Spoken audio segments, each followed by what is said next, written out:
So I have a problem, a yarn problem. I am an avid arts and crafter.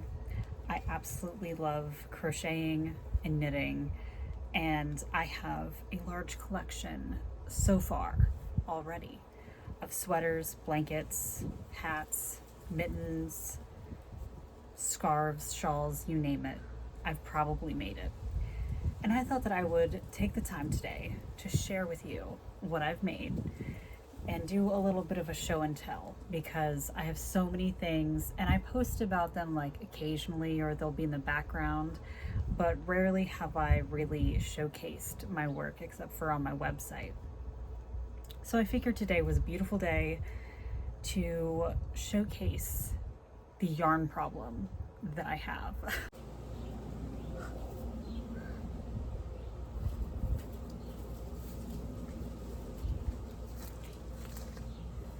Yeah, it's a big problem. So I've been knitting since I was around 18, and I've been crocheting for the past, I want to say like 7 years, something like that. Yeah, I started in 2019, so maybe 6 years. Anyways, I have been doing a lot of yarn crafting over the past several years, and therefore I have a lot of stuff. And this is nowhere near everything because I've given a lot away as gifts.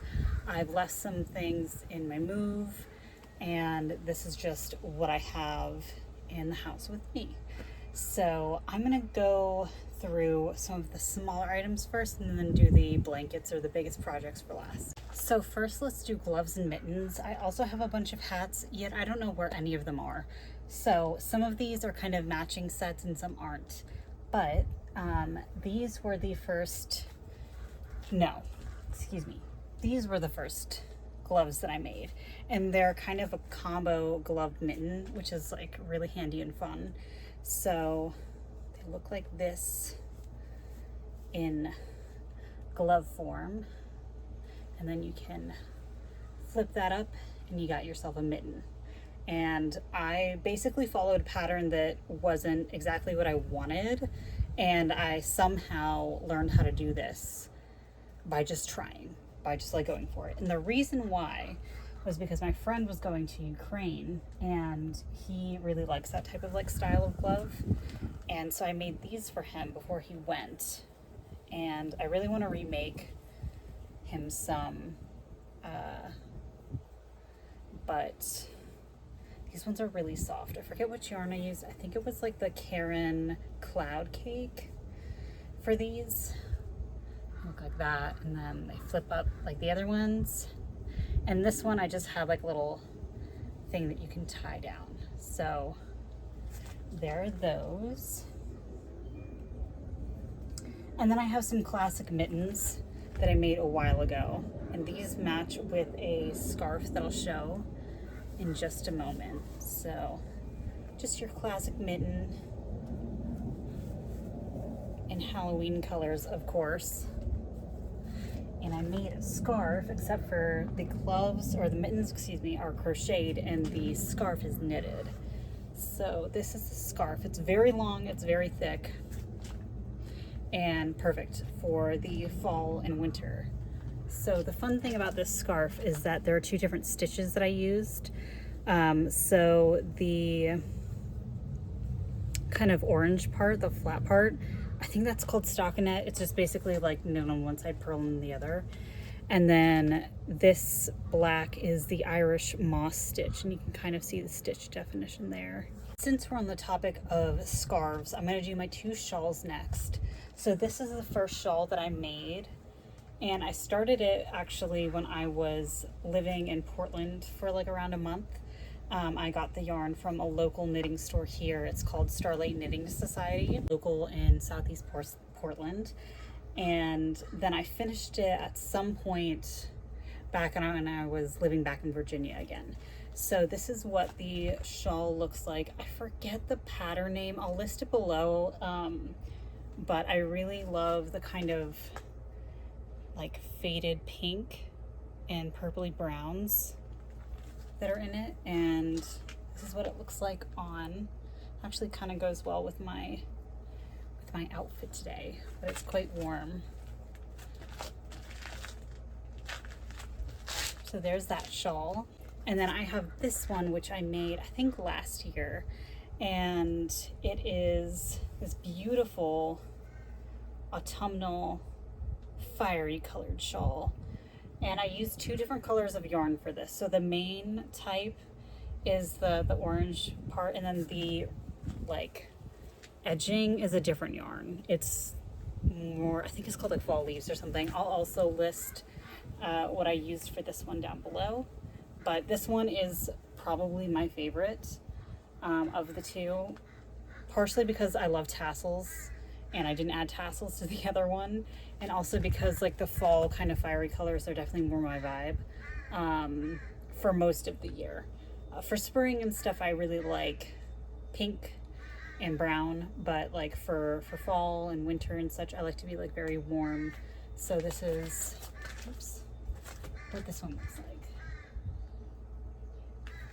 Next, I'll show my bikini kind of halter tops that I've made. I've made 3 of them. The first one that I made was just plain white, and honestly, I don't really like this one that much. I rarely wear it because it just kind of fits a little bit funny on me, but I'm not going to model it. But this is what the first one looks like. It's kind of cute with this one skirt that I have that's brown and white, but I rarely wear it. Now this other one I do like wearing occasionally. It's a blue and gray silver one.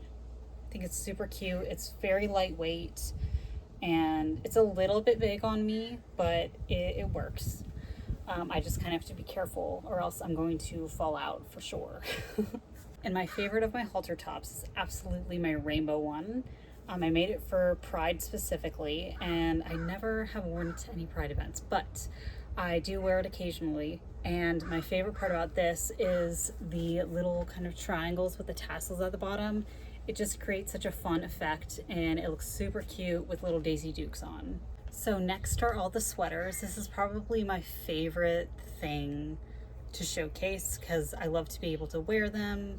It's fun showing other people the different like types of sweaters I've made. They get a lot more attention than like my blankets, which just kind of stay at home.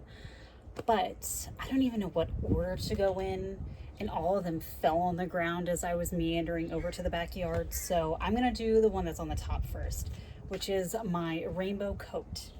Now this one is probably my favorite because it's like a wearable blanket, and it's super long, and it's made in rainbow colors, but they're more like autumnal kind of muted tones rather than just like a classic rainbow, because I prefer the warm kind of vibe. So that is that. It's super long.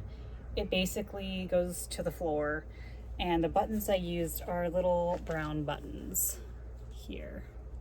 I kind of want to replace them though because they don't stay, this doesn't stay closed easily. So I need bigger buttons, and I'd like to do something like wood instead of, this is probably like a plastic, but this is definitely one of my favorite sweaters, and I wear it all the time, especially if I'm sick or if I'm really fucking cold. So great one. And that one with the pattern, I just winged it. Most of these I just winged. There's one that had a pattern. Yeah, this one is the one that had a pattern. So this is my like lotus sweater, and I did go off of the pattern. So I used the pattern for some of this and some of it not. But it's really hard to see this one in all of its glory except for when it's on. So I will definitely model these in other clips. But this one is using the same yarn as one of the shawls that I made, the orange kind of fiery fall one. And this is what the front looks like. There's a little bit of like a stitching in the front, kind of tying it together. There's a huge hood and granny stitch. And then the back is where the real magic is, because it's this like lotus flower. I forget what it's called. There's like a certain name of this. I don't think it's called lotus flower. It's called like eternal something. I forget. But it's like super neat. And then the sleeves are just kind of, I think this is double crochet, just like throughout. They're supposed to be bell sleeves and I got tired of doing it, so I didn't continue with that. But this is the one sweater that I really kind of used a pattern for some of it. This next sweater is my most recent one, and I made it using some yarn that my friend got me for the holidays. And it's just kind of like a simple granny square sweater with some flowers in it because I just can't not have flowers with me everywhere. So I adore the colors and I just think it looks super great. It's basically identical on both sides. And I use the colors orange, green, red, yellow, and this kind of like, I don't even know what to call this color.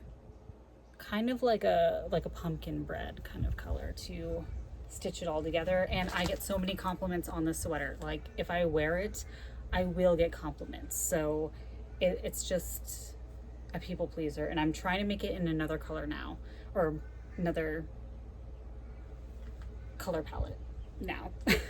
This next sweater is another granny square sweater, but this is more of like a scrap yarn sweater because I had a lot that I didn't particularly want to use for anything else, but I really love the look of granny squares stitched together. They just remind me of waffles, so how could I not?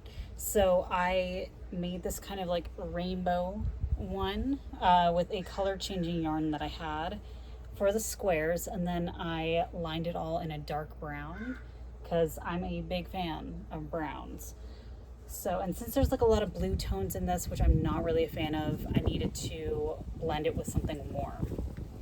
So there is this one, and this one's a cardigan, but it doesn't have any buttons on it, so it just kind of hangs open. So I really like this one. It's a good length for just like adventuring every day.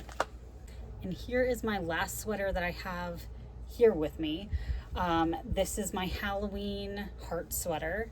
So it is purple, orange, and black, and there are hearts made on some of the squares.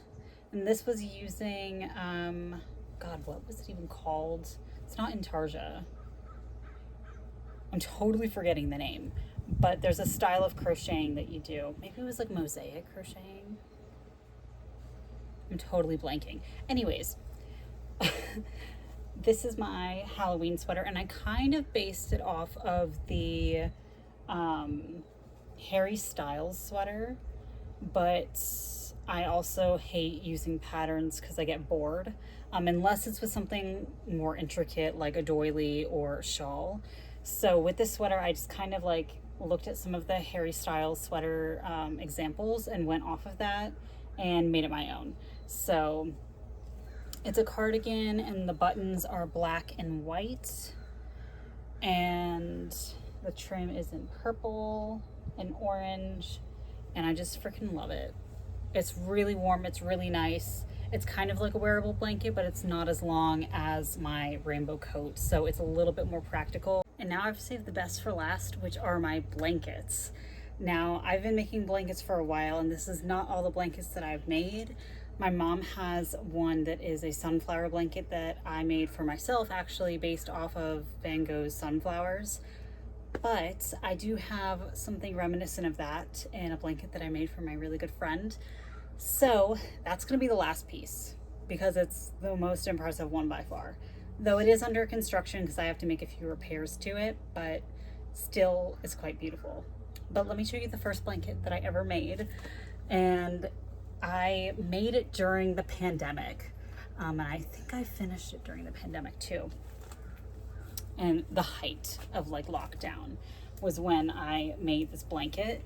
It is a simple granny square blanket in brown and this gold yellow mustardy color, and I just freaking love it. I got the yarn on like super sale on, I think it's webs.com, or sorry, yarn.com. It's called Webs. They have a lot of yarn for good prices, and I got the yarn on super sale, and I made this blanket for myself, and what can I say? I love it so much. And I loved it so much that I made a similar blanket for myself in similar colors. This is the other blanket that I made for myself that is huge. It is massive. It is queen sized, in fact, but it's a lot simpler than the other one. Well, the other one's not exactly complex, but this one is just stripes, and it's stripes of brown, gold, and this kind of variegated in black one. And I have that in various stages going throughout the blanket. So, as I said, this is queen sized. It covers my entire bed, and I often pair the two together because it makes it super cozy and warm and comforting. So there is that blanket. My third blanket is exciting because it's a lap blanket, and I often use it on my couch here when I'm knitting or watching TV. It's just like the perfect size to just sit on your lap and you stay warm. But I really love the colors I chose. So I made this a few years ago, and I finished it during Thanksgiving because one of my grandmothers was just amazed by it. And it's just a simple granny square blanket, lap blanket, but I used I forget the brand. I think it might be Karen or Lion brand. I'm not sure, but there was a certain like release of new yarn which was like based on different skin tones, and I thought that was really brilliant. And I also just love brown as well, so I thought that I would make a blanket highlighting those different tones. So I have them in kind of different order, of like dark to light throughout this blanket, making a really cool kind of gradient effect. And I absolutely love this one, and I kind of wish it was bigger for my bed, but it works great as a lap blanket. And last but certainly not least is my sunflower Ukraine blanket that I made for my friend. He is an amazing person, and he went to Ukraine twice during the war, and he runs his own nonprofit called the Sunflower Coalition. And to honor him and his work, I made him this blanket, which unfortunately I still have to do a few repairs on, but on this side it looks pretty good. So I stitched up 48 sunflowers and 48 Ukrainian flags to make this blanket, and it's absolutely huge. I don't even know what size bed this would fit, and but it's perfect, and I think that he really loves it, and I'm really proud of it too. It's the best thing that I've ever made, and it took me forever. I started it in his first trip to Ukraine in 2023, and I finished it, I think, around Valentine's Day this year, something like that. I don't remember exactly, but it took me a long time, and I wasn't working on just this sole project the entire time, but it did take a lot of effort and love, and I am very pleased with it. So this is just a quarter of it. That's why, like, it's so big, I have to fold it up because I really don't want this touching the ground. So that was everything that I've crocheted or knitted that I have with me currently, and it's a lot. I put everything inside, and there's just a mountain of yarn crafted things, and I get so much pleasure from doing it, and it's also helped my mental health so much through these past few years, just learning how to do more crafts and creating things for myself and for other people. And it's just such a great skill to have, and so magical to be able to make your own clothes or own bedding.